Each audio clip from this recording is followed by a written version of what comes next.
How to unmute notes on Instagram. Hello everyone, this is Max. Welcome back to another tutorial video. So let's start without wasting any time.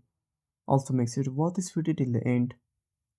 So before starting the video, make sure to update Instagram to the latest version.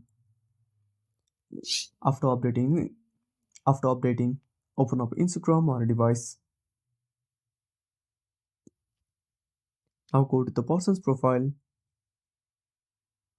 Tap on the message icon. Now tap on the person's name at the top left corner.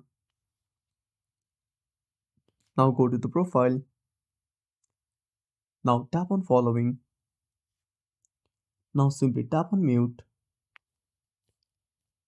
Now turn off the toggle for notes. Now simply go back. Now go to messages and refresh the page. And that's it. Thanks for watching.